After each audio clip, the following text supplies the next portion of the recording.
요즘 잘 지내고 계신가요?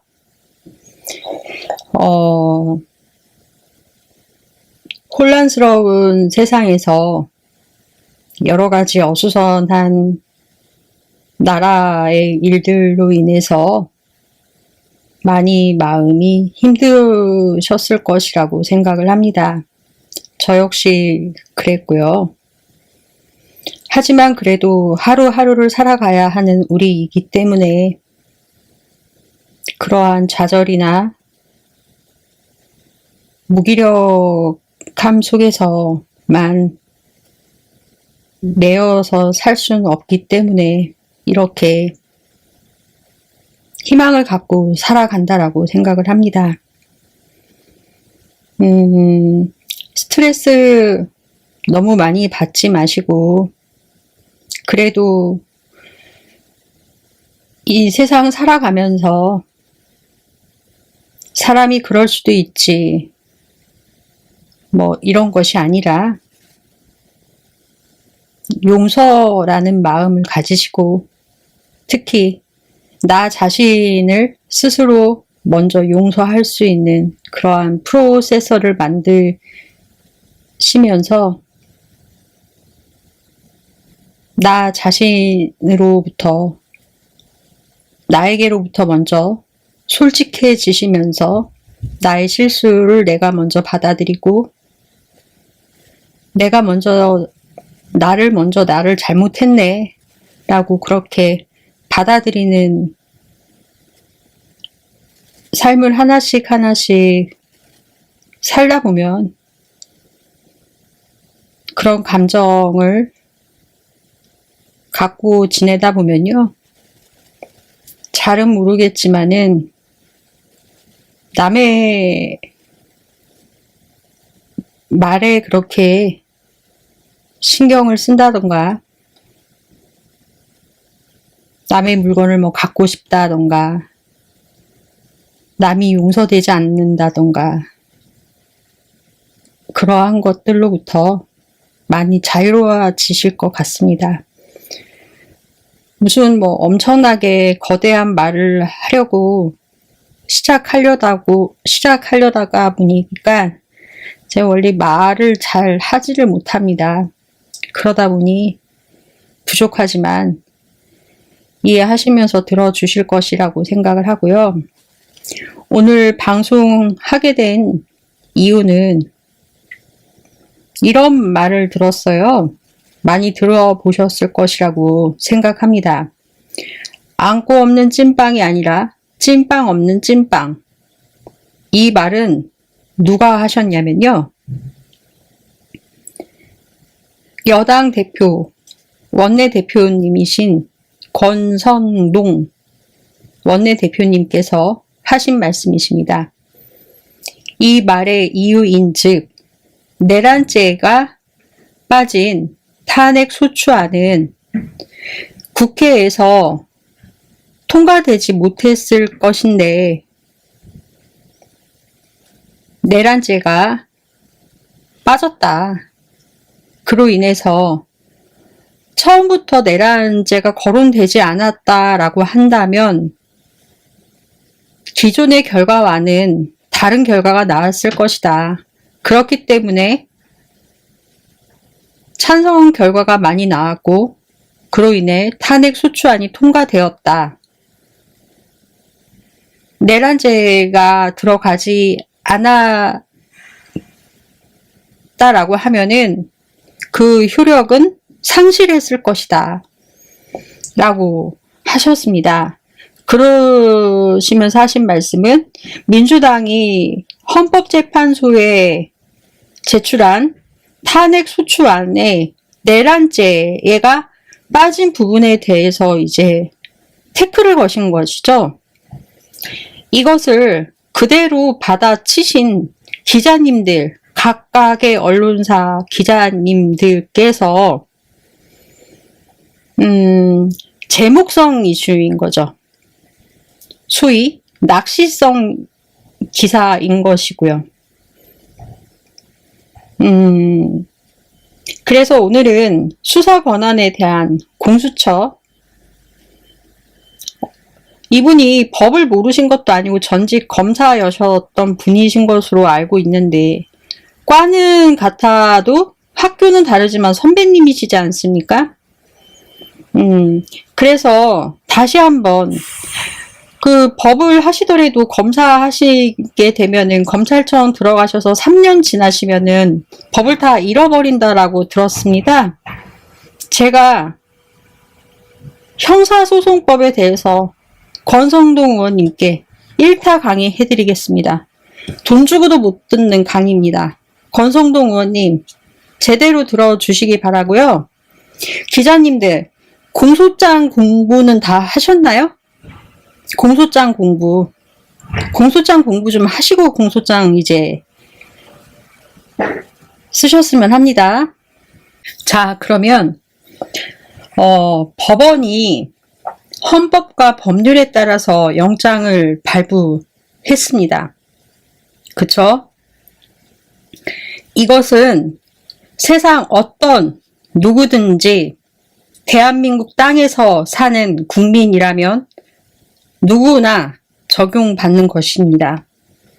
먼저 다 알고 계시겠지만 형사소송이란 무엇이냐, 형사 절차란 무엇이냐 라고 할 때 범죄 수사와 범인의 검거로부터 공소를 제기하고, 공소 제기, 이 말은 기소라고 하죠. 기소 제기는 검사가 법원에 재판을 청구하는 것을 공소 제기라고 하죠. 그렇게 해서 재판을 하게 되겠죠. 형사 재판을 보통 공판이라고 합니다. 재판 절차를 그래서 공판 절차라고 하고요.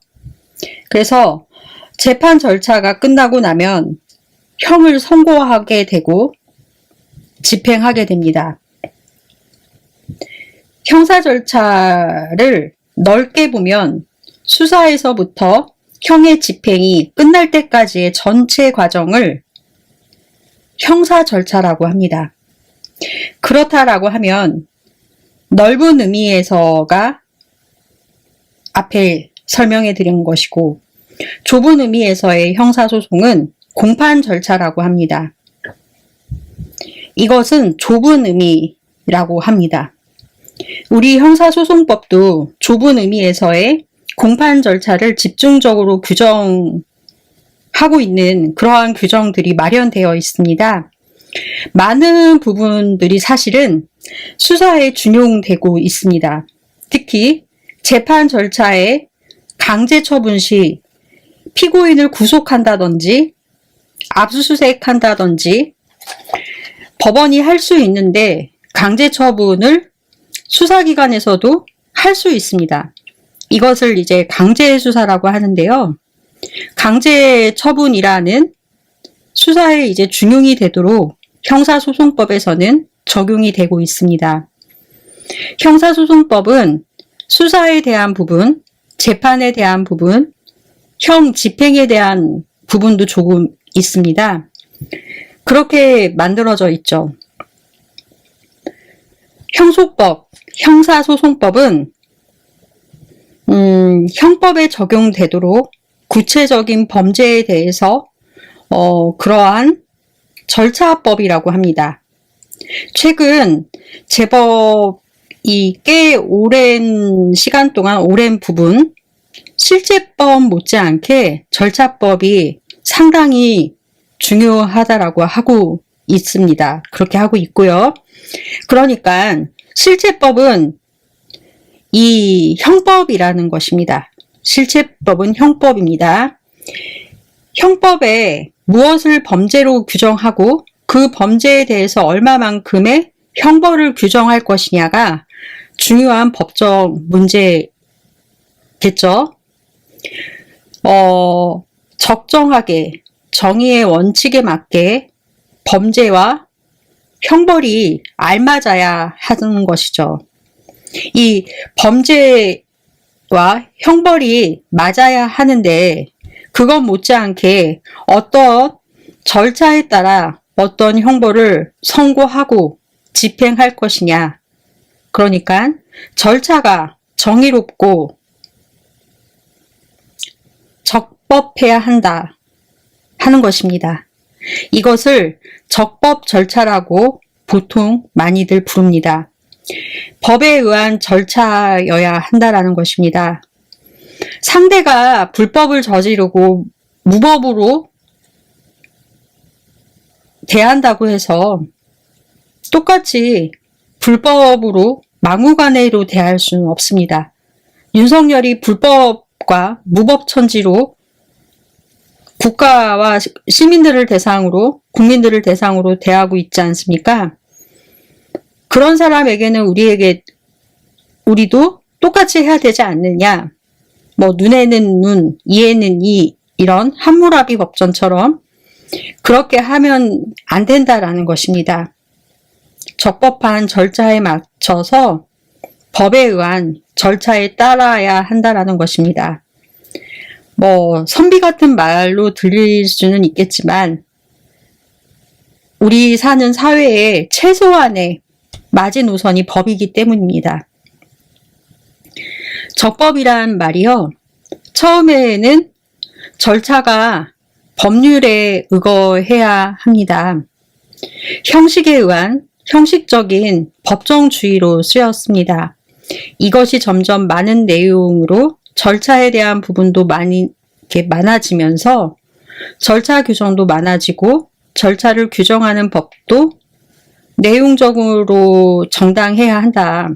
그러니까 예컨대 검사의 권한을 피고인도 대등하게 가져야 한다. 이것이 내용상 같아야 한다. 내용상 포함해야 된다라는 것이죠. 그래서 적법 절차가 많아지고 이것이 형식적인 의미의 절차일 뿐만 아니라 내용상 정의까지도 포함해야 된다라는 것으로 이렇게 넓게 이해하고 있고 그렇게 사용되고 있다라는 것입니다. 그렇기 때문에 절차의 중요성이 강조되어 왔습니다. 아무리 정의로운 실체법이더라도요, 절차가 부정하게 적용되면은 이것은 받아들일 수 없습니다.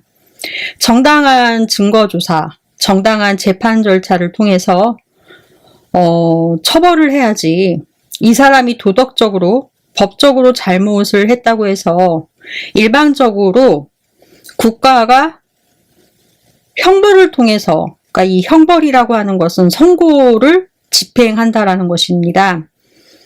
이 선고를 집행해서 형벌을 통해서 하면 근대의 문명 국가에서는 허용할 수 없다라는 것입니다. 근대 문명 국가에서는 허용할 수 없습니다. 그러한 점에서 절차법이 중요하다라는 것입니다. 이것은 아주 오래된 원칙인데요. 아주 오래되었어요. 이러한 것은요. 형사사건의 경우에는 반드시 형사소송법을 적용해서 법원의 재판을 통해서 형벌이 선고되어야 합니다. 이것이 근대 형사법의 원칙이라고 할 수 있고 국가에게만 형벌권을 인정하는 원칙, 특히 절차 문제와 관련이 있겠죠. 그러니 형법에도 해당이 있겠죠.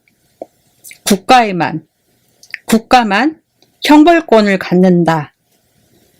법원에 의한 국가의 공식적인 재판에 의해서만 형벌이 부과될 수 있습니다. 사적 형벌은 당연히 금지되어야만 하고 금지됩니다. 당연히 공형벌, 국가만 형벌권을 갖는다. 공형벌. 이것은 국가만 형벌권을 갖는다라는 뜻입니다. 이것이 근대 형사법의 원칙입니다. 이렇게 해야만 국가의 질서와 사회 질서가 유지가 될 수 있다라는 것입니다. 이것이 만약에 개인에게 사적 형벌이 허용하게 된다라면 국가의 그러니까 공권력, 공적인 질서를 유지할 수 있는 것들이 침해될 수가 있고, 말이 자꾸 이렇게 그렇게 나오는지 침해되기 쉽고 사적인 복수가 만연될 수 있겠죠. 그렇겠죠. 사적인 복수가 만연되겠죠. 공적인 질서가 유지될 수가 없다라는 것입니다. 공영발권이 유지되는 것이 근대 형사법의 확립이라고도 볼 수 있습니다. 이제 법학을 여러 가지 법학 과목을 공부하다 보면요. 분류를 하게 됩니다. 이를테면 오늘 말할 형식적 의의의 형사소송법과 실질적 의의의 형사소송법을 나누게 되는데요. 그리고 수사기관이면서 동시에 기소기관인 검찰이라는 조직이 있지 않습니까? 검찰청법, 그에 따른 이제 뭐 법원조직법, 그 다음에 경찰청법도 실질적 의미의 형사소송법에 해당이 됩니다.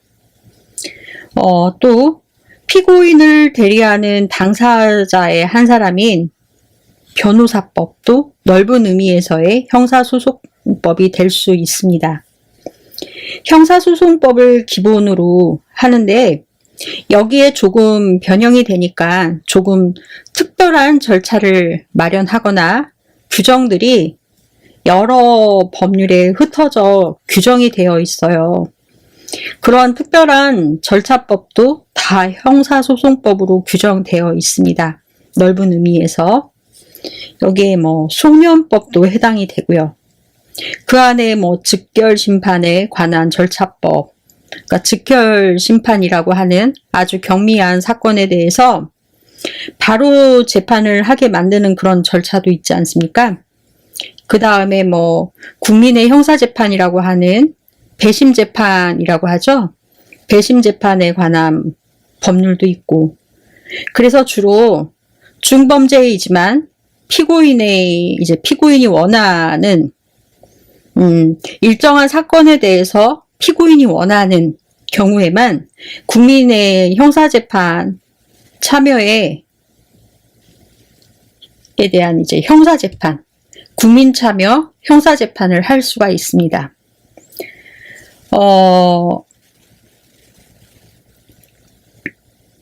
넓은 의미에서의 형사재판이라고 합니다. 이것을. 소송비용, 형집행 등 기타 등등 형사재판이라고 다 볼 수 있습니다. 알 수 없을 정도로 많이 있어요. 재판의 종류가. 그리고 형벌권이라고 하는 것이 국가 권력을 가장 직접적으로 드러내는 것이기 때문에 국가의 권력을 가장 선명하고 직접적으로 드러내는 국가의 권한이기 때문에요. 형벌은 국가의 권력성을 드러내는 것이라고 할 수 있겠죠. 여기에서 주의해야 될 것은 권력을 갖는 것과 동시에 권력을 제한하는 성격을 갖는다. 이것은 이제 양자가 모순되는 성격을 갖는데요. 권력성을 갖는 동시에 그 권력의 지배를 받는 사람들, 국민이겠죠. 국민의 이제 인권을 보장하는 역할을 한다라고 할 수 있습니다. 국민의 자유와 권리를 보장한다. 형법이? 이렇게 생각하실 수 있어요. 이런 의문 드셨죠? 형법이 국민의 인권을 보장합니다. 뭐 의문 드시겠지만 형법이 범죄를 규제하는 것인데 하지 말라 하는, 통제하는 국가의 권력을 드러냄과 동시에 그렇게 하지 않게 하는 것은 모두 할 수 있다. 어떤 행위를 못하게 하는, 자유를 제한하는 것은, 그렇게 제한되지 않은 행위는 범죄가 아닌, 하지 않는 것은 모두 할 수 있다. 범죄가 아닌 행위에 대해서는 얼마든지 할 수가 있다. 형벌을 적어도 부과하지 못한다. 그런 의미가 되기 때문에 뒤집어서 보면 행위에 대해서는, 그러니까 그런 행위가 아닌 행위에 대해서는 자유를 보장하는 역할을 하고 있다라고 말할 수 있습니다. 그러니까 형벌을 부과하고 싶으면 범죄로 규정을 해라 라는 의미가 될 수 있기 때문에 이제 이렇게 시작하는 것이 죄형 법정주의의 본래 취지라는 것입니다. 그러니까 이것이 국민의 자유, 권리를 보장하는 역할을 한다라는 것입니다. 그것이 형법의 보장적 기능인 것이고 이것을 형사소송법에도 동일하게 적용할 수 있다라는 것입니다. 형사 절차를 만드는 것이 형사소송법입니다. 이것은 이 절차를 통해서 범죄인 국민을 처벌하겠다라는 의미도 되겠지만 동시에 이 절차를 지키지 않으면 위법한 것이 된다. 그러니 처벌을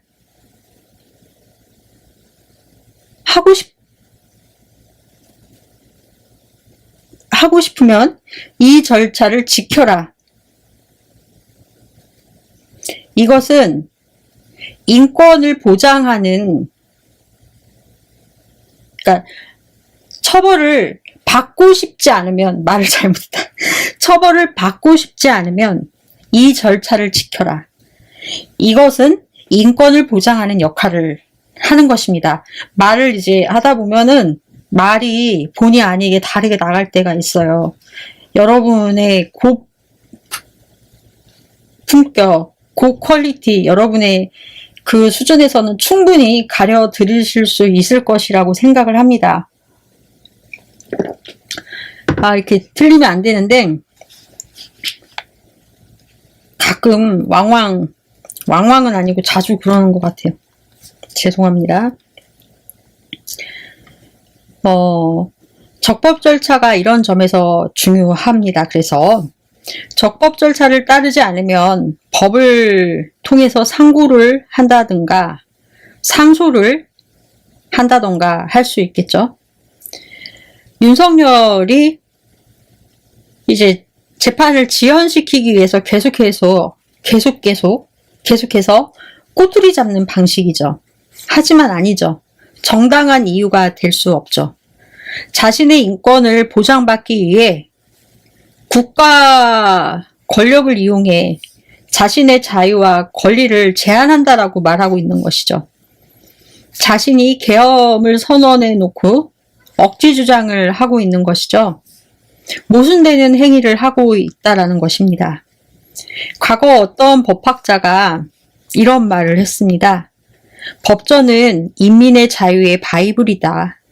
여기서 인민이란 국민이라고 하는 것이고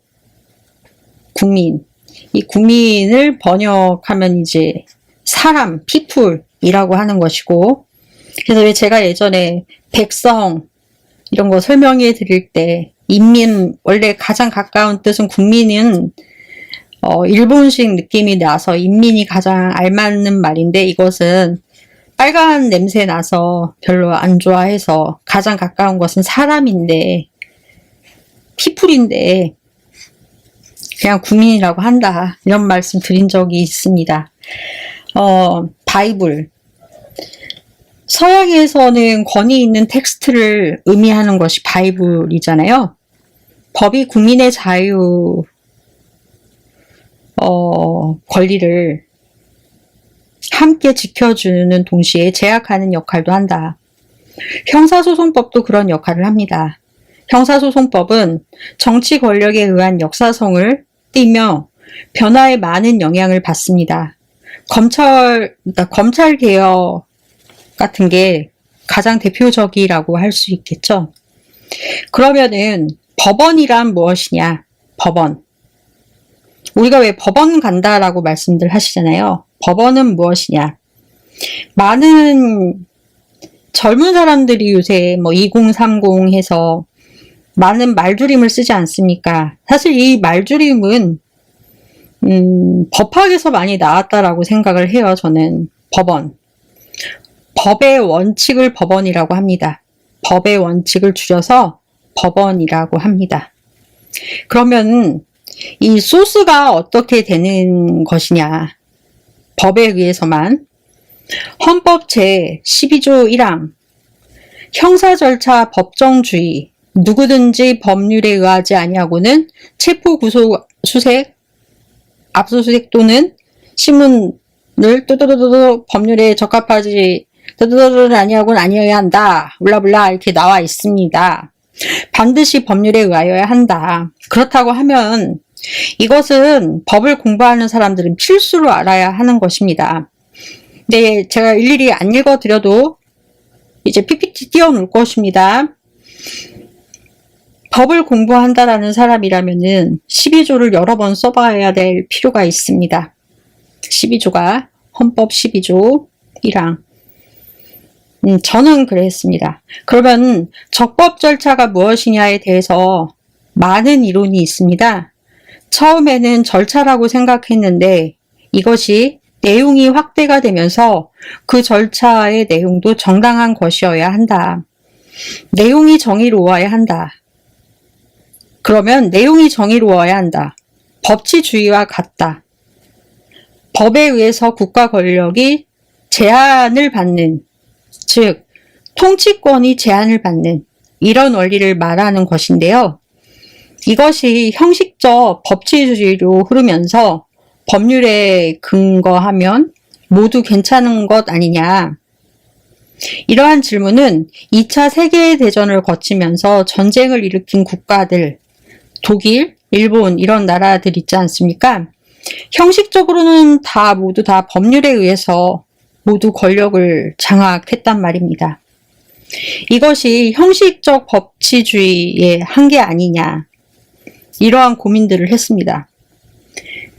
법률에 의해 권력을 장악하면 되지 않느냐. 이것이 실질적 법치주의가 되어야만 한다. 즉 내용도 정의로워야 하고 추상적인 것이 아니라 수많은 답이 있기 때문에 사실 이 점에 대해서는 말하기가 그렇게 쉽지가 않습니다. 헌법상의 원칙이다. 피고인과 피해자가 신체의 자유를 체포 구속 시 침해를 당하게 되죠. 이것이 기본권이고 수색, 압수수색 시 비밀이 누설이 되는 것도 기본권에 해당이 되는 것이고 형사 절차와 직접적으로 관련 있는 헌법조문 12조 1항 2항 제13조 1항 제27조 제28조 등이 있습니다. 특히 제12조 제13조는 형사소송법과 밀접하게 관련되어 있습니다. 체포 구속 시에는 가장 가까운 사람에게 통지해 주어야 한다. 왜냐하면 이때는 사회로부터 이 사람이 없어지기 때문입니다. 제13조 제1항 이중처벌 금지의 원칙. 그러니까 이 말은 같은 범죄로 2번 처벌받지 않는다. 거듭 처벌 받게 되면 이제 이것을 보완 처벌. 한 번 처벌받은 범죄에 대해서 집행을 했는데 여기에 대해서 보완 처벌을 하는 것은 이중 처벌하는 것이 아니냐라는 점이 헌법상의 원칙이다라는 것입니다. 대표적인 것이 이제 이재명 민주당 대표님이 여기에 이제 해당되는 내용인 것이죠. 실탄을 57,075발을 준비했다는 뉴스 기사를 보았어요.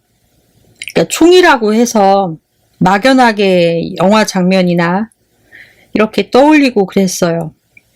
실제로 국회에서 실제 총을 본 이후에는 실탄의 개수를 듣고 이렇게 가만히 생각을 해보았을 때 당시 국회에서 함께 시민들 막지 못했다면 어떻게 되었을까? 이 엄청난 양의 실탄을 막지 못했으면, 계엄 해제를 못했다라면 이 계엄 해제를 못하게 막게 하기 위해서 그렇게 이제 준비했다라는 것 아닙니까? 그리고 그것도 모자라서 비상 입법기구까지 만들라라는 대통령의 명령까지 받았다라는 것이 최근에 보도된 것을 보고 경악을 금치 못했습니다. 이 말은 이제 비상 입법기구까지 만들라라는 말은 국회를 해산하라라는 말이 아닙니까? 비상 입법기구가 만들어지고 청산천하 1인 체제의 독재 국가가 탄생할 수도 있다라는 것으로 보여지고, 또 그렇게 되고도 남았을 것이라고 생각을 하면요, 너무 끔찍했습니다. 사람들은 말을 합니다. 시간이 이제는 많이 지나가고 있다라는 생각이 들 수도 있을 것이고 아닐 수도 있겠지만, 윤석열이라는 이 시대가 낳은 괴물, 김건희라는 시대가 낳은 괴물, 뭐 자꾸 사이코패스라고 말을 하는데요. 이 두 사람은 사이코패스는 아니에요. 소시오패스, 예, 소시오패스지 뭐 사이코패스 축에는 못 깁니다. 사이코패스는 이런 사람들을 사이코패스라고 하지 않아요. 이러한 그러니까 소시오패스 말을 하면서 이렇게 자꾸 헷갈려요. 소시오패스들, 이런 소시오패스, 이 소패들, 이러한 괴물들을 어떻게 해서든지 내리려고 했던 사람도 3년이 너무 길다라고 했던 사람도 있었고, 그 말을 들은 사람 중에는 3년만 참으면 된다라고 했던 사람도 있었습니다. 상황이 어렵게 변해가는 것을 보시고는 탄핵을 하면 뭐가 달라지겠느냐라고 되묻기 시작하고 계십니다. 탄핵이요.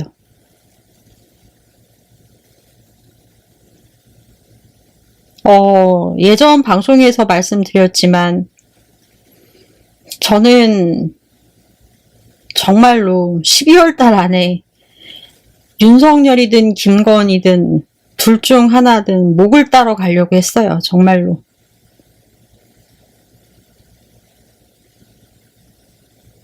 김재규와 같은 마음으로. 뭐 제가 가서 사형을 받으면은 뭐 받는 것이고, 나 하나 죽어서 뭐 나라 살리면 된다라고 정말 생각을 했고요. 그로 인해서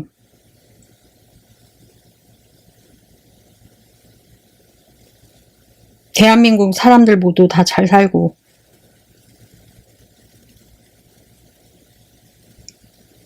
저는 이재명 당대표님께서 남북 통일을 이루실 거라고 생각하는 사람입니다.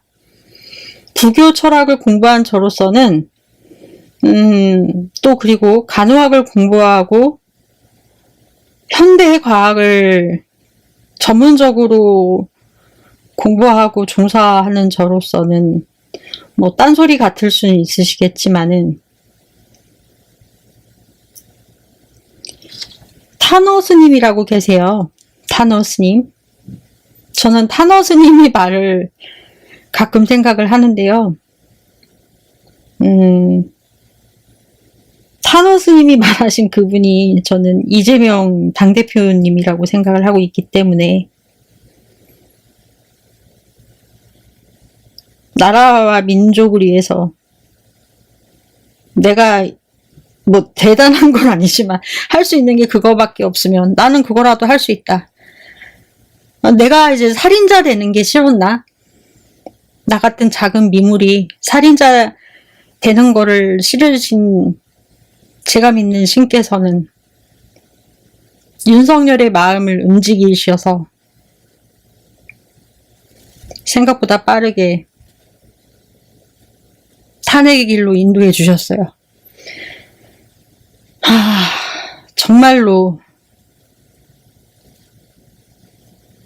지구멍에도 볕들 날이 있다고 시간이 지났으니 이야기합니다. 정말 죽이러 가려고 했어요. 네. 제가 믿는 하느님은 너의 손에는 피를 묻히는 것을 원치 않는다. 이러신 듯 합니다. 내가 혼내주겠다. 이러신 것 같았어요. 이 탄핵이란 제도는요. 이 제도로서 모든 것이 다 끝나는 것이 아닙니다. 형법 얘기하다가 지금 살짝 옆길로 샜는데 센 게 아니라 다 이어져요. 그러니까 제 얘기 좀 들어보세요. 이 제도로 끝나는 것이 아니에요. 이 지루하실까봐 말씀드리는 거예요. 이 탄핵이라는 것은 망가진 국가의 제도를, 그러니까 망나니처럼 날뛰는 권력들을 이 탄핵이라는 제도를 통해서 우리나라, 우리 사회 전체, 우리 사회 전반이 회복되어 가는 과정을 눈으로 보고 귀로 듣고 숨을 쉬면서 호흡하고 손으로 만져서 촉각으로 느껴는 온전한 과정입니다. 그러기 때문에 하나하나 만들어 가야 되는 과정이라는 것이에요. 탄핵이란 그 과정 속에 국민이 모두 함께 고민을 하고 반성하고 뉘우치고 그러한 과정을 모두 겪으면서 성장하는 단계로 나아가는 아주 중요한 단계입니다. 그렇기 때문에 세계 어떤 나라도 함부로 할 수 있는 과정을 거치는 것도 아니고요. 어느 나라라고 해서 쉽게 할 수 있는 제도도 아니에요. 각 나라마다 대통령제를 사용하고 있는 법을 사용하고 있는 법제도, 탄핵제도가 있죠. 있지만 대륙법 같은 경우에 있죠. 영미법도 마찬가지고. 이렇게 할 수 있는 나라가 없어요, 여러분. 제가 전에도 말씀드렸지만 대한민국은 위대한 나라예요. 저는 한국 국민들이 어떤 때는 우리 막 우글우글 끓고 막 급하고 막 이러잖아요. 저 역시도 그렇고. 근데 저는 뭐 냄비 근성 있다라고 말하는 거 전 우리나라 그런 면 참 좋아하거든요, 사실. 저 우리나라 사람들 참 좋아해요, 그런 성격. 저 우리나라 사람들 좋아하거든요, 개인적으로. 그래서 우리나라 사람들 힘들게 하는 지도자 나타나면은 너무 싫어요, 그래서. 너무 괴로워요. 너무 싫어요. 좌파, 우파 다 가리지 않고 너무 싫어요. 우리나라 사람들 너무 힘들게 하면 너무 싫습니다. 너무 힘들어요. 제가 그래서 정치 유튜브 하잖아요. 주변에 나가는 말도 못하는 제 성격이 정치 유튜브를 한단 말입니다. 우리들 그만 좀 괴롭히라고 하는 것이에요. 너네들만큼 우리도 알고 있다. 너네들만 법 배운 거 아니다. 나도 법 배웠고 너네만 그런 단어 쓰는 거 아니야. 우리도 쓸 수 있어. 알려주는 거예요. 누군가는 듣겠죠. 1명이든 10명이든. 10명이 들을 거면 들으라고 하세요. 한 명이든 10명이든 들으면 듣는 대로 냅두는 거죠, 뭐. 누군가는 듣는 귀가 있을 테니. 저 우리나라 사람들 참 좋아합니다. 그래서 괴롭히는 거 싫어요. 그래서 대단한 제도예요. 그러니까 여러분들 힘들 내세요. 그만큼 우리는 아주 고도화된 성숙한 시민이라는 것입니다. 이거 할 수 있는 나라 없어요. 많이 없습니다. 그 자신감을 가지시라는 것입니다. 뭐 경제가 추락한다, 뭐 경기가 하락한다, 뭐 이런 말들 있잖아요. 아마 이제 탄핵 제도를 거친 나라는 경기가 더 부흥될 것이고, 더 찬란하게 문화는 꽃을 피울 것이고, 앞으로 더 그럴 것으로 저는 보아집니다. 왜냐면은 희소성이 있잖아요. 그리고 발전 가능성을 국민들이 보고서 개혁하기 위해서 움직인 거잖아요. 구시대적인 사고를 하지 않고. 그럼 당연히 그 국가는 고부가 가치가 있다라는 것이지 않습니까? 장래의 희망을 봤을 때 그런 나라가 제도약하는 것이지 무슨 GDP가 어쩌고 GNP가 어쩌고 개소리래요. 그거는 세계 기득권이 정해놓은 룰이라는 것이죠. 그것도 이제 우리가 바꿔야 하지 않습니까? 세계의 중심은 대한민국입니다. 그래서 저는 따로 영어 공부 안 하려고 했어요. 사실은 안 하고도 있고 한국어가 세계국어 될 테니까 니들이 억울하면은 한국어 배워. 영어 공부하듯이. 어차피 이제 그런 나라가 그런 일이 머지 않을 것입니다. 저는 그렇게 생각하고 이재명 대표님께서는 남북을 하나로 만들 사람이다. 세계의 지도자가 될 것이다. 저는 확신합니다. 불교 철학을 공부한 저는 타노 스님의 말을 믿고 타노 스님의 예언이 아닌 예지라고 하라고 하셨거든요. 예언이란 말 쓰지 말고 그 예지를 믿습니다. 나중에 타노 스님 한번 얘기해드려 볼게요. 재밌어요. 그래서 성장하는 아주 중요한 단계입니다. 그리고 국민의힘에서 주장하는 일부 의원들의 말과 변호인단도 아니시면서 각종 매스미디어와 인터뷰하고 계시는 윤갑근 씨, 석동현 씨가 주장하는 내용의 핵심을 이렇게 다 정리해 보니까요.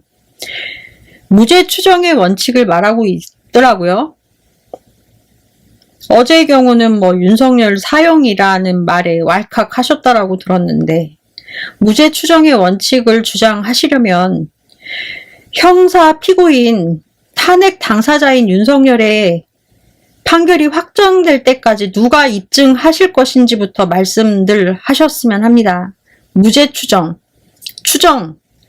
추정이란 반증을 허용하는 말 아닙니까? 그쵸? 즉 민주당 의원이 주장하는 내용의 반대에 해당하는 무죄의 반증을 허용하는 입증을 허락해 줄 테니 반대 당사자 입증 책임을 진다는 것을 모르지 않을 테잖아요?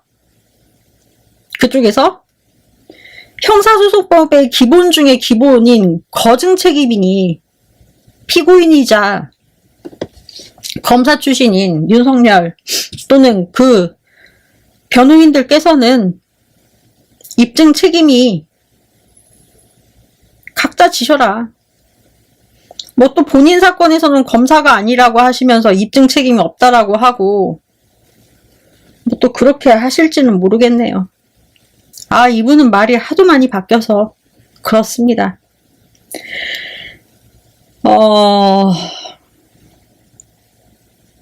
근대 형사소송법에서 법원은 객관적인 공정한 판단자의 입장입니다. 그리고 양 당사자는 검사가 있고 피고인이 있습니다. 이 피고인에는 변호인도 포함합니다. 변호사요. 이렇게 삼각 구조로 되어 있어요. 여기에 피해자는 끼어들 수가 없어요. 끼어들 틈이 없습니다. 여기에 공형벌권의 원칙, 국가형벌권의 원칙, 이것은 이제 사적 보복의 금지가 있는데요. 여기에서 사적 보복의 원칙은 피해자에게 하지 말라는 것입니다. 피해자에게 하지 말라라는 것이에요. 형사소송에서는 피해자는 끼어들 곳이 없어요. 피해자를 형사소송에서는 배제하는 것이 원칙입니다. 이렇게 하다 보니 피해자가 억울하다, 피고인의 말만 너무 듣는 것은 아니냐라고 하실 수 있겠지만, 피해자의 사정을 대신 정리해서 이야기를 해줘야 하고 공익의 대표로 말을 하는 것이 검사의 역할이고 검사가 할 일입니다. 국가 권력을 대리해서 피해자의 사정을 대신해서, 그래서 우리 헌법에서는 피해자에게 재판의 내용을, 진행 과정을 알려야 하지 않느냐, 뭐 이렇게 해서 재판 절차 진술권이라는 것이 헌법에 들어가 있어요. 자기 사건의 재판 절차에서 제3자의 증인으로, 그러니까 당사자가, 그러니까 피해자가 제3자의 증인으로서 피고인을 엄벌하게 해달라라든가, 뭐 저 사람의 형을 더 부과해줘라, 기타 등등 자신의 의견을 전달할 수 있습니다. 이것을 보장하고 있고 보장되어 있습니다. 이 부분에 대해서는 해야 될 말이 참으로 많습니다. 해야 될 얘기가 많아요. 근데 형사재판의 경우에는 이게 또 돈과 연결되어 있잖아요. 보통 형사재판의 경우 착수금이 500만 원부터입니다. 기본 룰이고. 그래서 뭐 이 부분은 또 이제 시작이 또 굉장히 그분들과 또 변호하시는 분들과 굉장히 중대하게 관련된 부분이기 때문에 이런 부분으로 이제 또 생업에 종사하시기 때문에 이런 부분은 생략하도록 하겠습니다. 특히 헌법 12조, 아까도 말씀드렸던 12조, 13조는 헌법과 관련된 형사소송법과 관련된 아주 중요한 부분이 있습니다. 특히 규칙, 행정규칙은 법률에 담을 내용을 적을 수가 없어요. 형사소송의 절차에서 법률에 의하여야만 하고, 그래서 이제 그때 말하는 법률이란 좁은 의미의 법률, 이 좁은 의미의 법률은 국회를 통과한 법률이기 때문에 좁은 의미의 법률로 제형 법정주의이므로 이 형사소송의 규칙은 기술적 사안인 것이지 소송 관계인의 이해 관계가 있는 영향을 미치는 중요한 사항을 규칙적으로 정해서는 안 된다. 이렇다고 하면은 헌법 위반이다. 그런 것입니다. 무슨 말씀인지 이해하셨죠? 기술적 사안이다. 그리고 즉 이 말을 쉽게 이제 풀어드려 볼게요. 이 말은 무슨 뜻이냐? 이런 말씀 들어보셨을 거예요. 공소장 일본주의. 공소장 일본주의라는 말이 있어요. 이것은 검찰이 공소장을 법원에 이제 제출할 때 검찰이 공소한다라고 했잖아요. 공소장을 제출할 때는 공소장만 제출해라. 공소장만 제출해라 라고 하는 일본주의 하나만, 다른 증거물을 포함해서는 안 된다. 상당히 중요한 내용입니다. 이것은 형사소송법에 규정된 것이 아닌 형사소송 규칙에 규정되어 있다는 것인데요. 그래서 이것을 법으로 옮겨야 되지 않느냐, 이러한 지적이 상당히 많이 있습니다. 이러한 의문점을 통해서 이 제기를 계속하고 있어요. 이러한 부분들만 갖고 윤석열 대통령이 자꾸만 법적으로 법률을 공격을 한다라는 것입니다. 그 규정이 충돌되는 부분들, 법률적 규정이 충돌되고 있는 부분들, 그런 부분을 계속 악용하고 있다. 우리나라는 대륙법으로 판례를 원칙으로 하고 있고 법원으로 하고 있습니다. 법적 구속력을 따를 필요는 없어요. 하지만 판례를 우리는 실정법 중심의 대륙법 체계이기 때문입니다. 그런데 실제로는 판례는 아주 강한 구속력을 갖고 있어요. 법원 재판시 판례부터 찾아보게 됩니다. 찾아보고요. 이 사건과 가장 비슷한 사건의 법원의 판례는 무엇일까?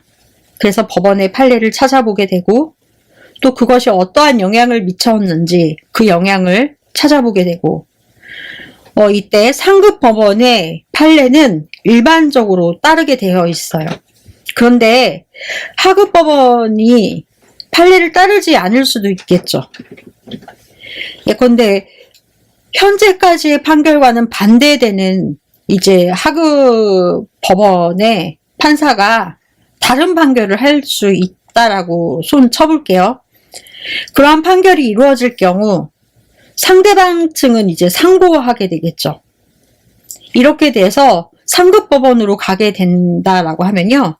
파기되는 경우가 대부분이고 그러한 경우가 많게 됩니다. 상급 법원 판사가 그러니까 상급심 법원 판사가 하급심 판사의 판결을 받아들일 수도 있겠죠.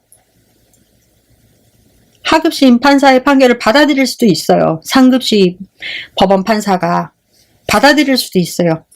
이러한 경우는 굉장히 어떻게 말씀드려야 되나? 어떻게 보면은 저와 같이 깨어있고 용기 있는 판사가 이러한 판례에 대치되는 판결을 할 수가 있다는 것입니다. 판례와 대치되는 경우. 그래서 실질적으로는 이 판례는 가장 강력한 힘을 갖는다. 특히 상급심 판례가 그렇다라는 것입니다. 그런 말씀을 드릴 수가 있고, 그래서 박근혜 전 대통령, 그러니까 박근혜의 탄핵건으로 인해서 내란죄는 빠졌다. 그것은 이제 형사소송법이다. 그렇다고 한다면은 형사소송의 절차와 민사소송과 헌법재판소와 같이 들어가라. 세 방향으로 같이 들어가셔라. 민사는 빼고라도 뭐 형사재판과 같이 들어가셔라. 동시다발적으로 민사, 형사 같이 들어가듯이. 이것이 애시당초 방법 아니냐. 그러면 이런 말이 나오지 않지 않느냐 라는 것이고 정당한 절차에 의한 방법이다. 이렇게 말씀하시면 되지 않나 싶습니다. 그러니까 구체적인 당해 사건에 대해서는 하급심의 기속력을 인정하고 있습니다. 법원 조직법상. 형사소송법상 장소는 속지주의입니다. 속지주의. 영해, 영토. 대한민국의 영토 내에서 발생한 모든 소송 행위에 대해서는 모두 적용이 됩니다. 이제 압수수색을 받아요. 한국 땅에서 일어나는 영해, 영토 모든 장소에 다 적용이 됩니다. 어떤 분께서는 뭐 용산 관저에 국한되지 않느냐? 아닙니다. 전체가 답니다. 이해하셨죠? 이런 것을 극복하기 위해 형사 사법 공조 범죄인 인도 조약을 세계적으로 맺고 있고 또 뭐 인터폴과 같은 것도 맺고 있습니다. 또 인터폴과 같은 것을 맺음으로써 뭐 강제 출국 이런 것들이 있습니다.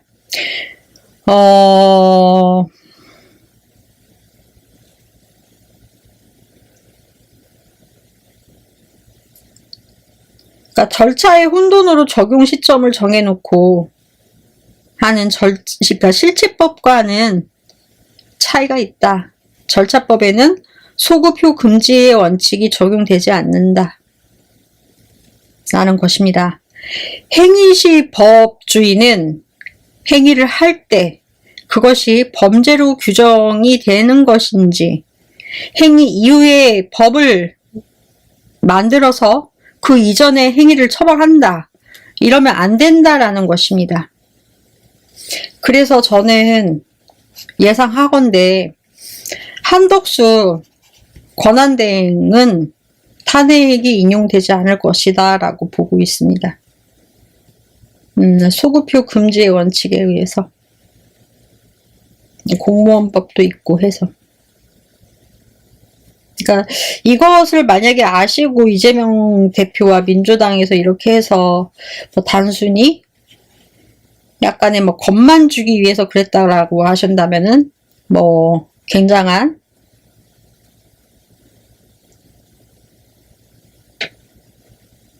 뭐 이렇게까지 했을 필요가 있나라는 생각을 해요. 저는 이러한 쇼맨십은 별로 안 좋아해서 난 이런 거 싫어해서 뭐 쫄리면 뒤지시든가 이런 거잖아 한마디로.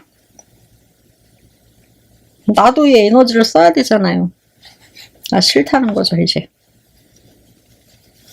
모르겠어요. 이건 성격의 차이다. 생각은 각자 알아서 하시고 윤석열 대통령이 뭐 다른 곳으로 이전을 하셨다 뭐 이런 말씀들을 자꾸 하시는데 그 형사소송법상 아까 속지주의 말씀하셨죠. 대한민국 영토 영의 어느 곳이나 대한민국에서 발생하는 모든 행위에 대해서는 그 장소도 다 적용된다라고 말씀드렸죠. 적용 안 되는 부분이 있어요. 대한민국 영토 중에서. 어딜까요? 취해법권으로 형사소송법이 적용되지 않는 부분이 있어요. 우리나라에서도. 또 따라하지 마시고 내가 먼저 이 말 해야 되겠어. 유튜브 사상 최초로 내가 먼저 말하는 거예요. 따라하지 마세요. 나 다음으로 따라하는 사람은 내 것 따라하는 거야. 이렇게 말하고 시작을 하려고요. 취해법권으로 우리나라 형사소송법이 적용되지 않는 부분이 있어요. 외교공간이라는 것이에요. 외교공간 경찰관 분들께서는 외교공간을 한번 확인해 보셔라. 용화대에 없으면 외교공간. 우리나라 형사소송법이 적용되지 않는 외교공간에 가 있을지도 모릅니다. 하지만 내란 외환의 경우는 대통령이 기관이기 때문에 적용되지 않는다. 왜냐하면 아까도 말씀드렸듯이 이것을 극복하기 위해서 형사사법 공존과 함께 범죄인 인도 조약을 맺고 있다라는 것입니다. 이 조약을 잘 활용하셔서 강제 출국을 시키셔라. 영사관, 외교공간 확인해 보셨으면 합니다. 외교공간. 그래서 권성동 의원은 절차의 혼돈으로 적용 시점을 혼선을 빚게 하지 마시라. 혼선을 빚게 하지 마시라. 상상력이 풍부하면 그 인생 고달퍼야. 밑장 빼면 손모가지 날아가. 응? 아수라 발발발, 아수라 발발발.